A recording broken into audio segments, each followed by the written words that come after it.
This is a derivation of the formula used to calculate the work done by a vector field moving some object along a curve C. Let's consider this vector field moving through this area and causing motion along a path C.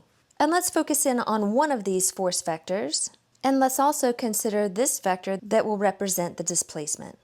Let's notice that the displacement vector is tangent to curve C, and it points in the direction of motion. And let's also make note of the fact that the force vector is a force that's acting on the object, causing it to move along this curve C. Let's recall that if we have a constant force moving an object through a fixed distance, the work done can be calculated using this dot product. So we're going to take a look at an infinitely small subinterval along that path C. So the distance traveled through this subinterval is actually a change in the arc length. And let's notice that when these intervals are infinitely small, this displacement vector has a magnitude that's approximately the same length. And when everything is infinitely small, this can be thought of as a constant force through a fixed distance.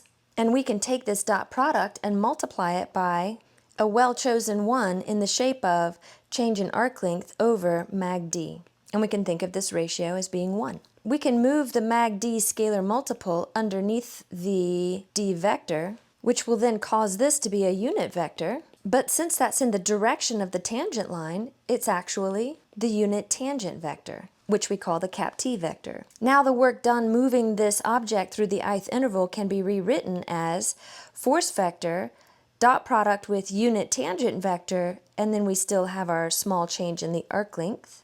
But let's recall again, while yes, we can call unit tangent vector displacement over mag displacement, we can also consider that to be the derivative of the position vector divided by the magnitude of position, and this is of course assuming that the position vector traces out that curve C. So if this is the work done to move the object through the ith interval, we can come up with a formula to calculate the total work to move an object around the entire curve C as being a line integral, where we add up the work done to move through the infinitely many different small intervals, but we'll substitute r prime t over mag r prime t in for unit tangent vector in order to get closer to the formula that we're going to use to calculate total work. But we still need to adjust this integrand because it's not something that we can actually evaluate just yet. So again, let's recall what the magnitude of r prime t gives us. When r of t is a position vector, then r prime t is velocity and mag r prime t is speed. And speed can be thought of as a change in arc length relative to a change in time. So if we multiply both sides by dt, what we get here is mag r prime dt, which can be used as a substitution for our ds up in our line integral. So our total work calculation then becomes the line integral evaluated over that curve C of our force vectors dot r prime t over mag r prime t, and now we'll substitute mag r prime t dt in for ds, and we can cancel out these mag r prime t's, which gives us the formula that we're going to use to calculate the total work done by this force vector field moving an object along the path C.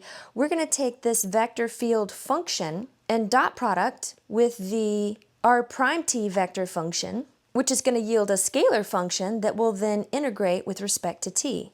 This total work formula can also be seen using a shorthand notation as f dot dr. Now when we see this shorthand, in order to evaluate it, we're actually going to have to replace that with this line integral. This is the line integral that we actually use to calculate that total work.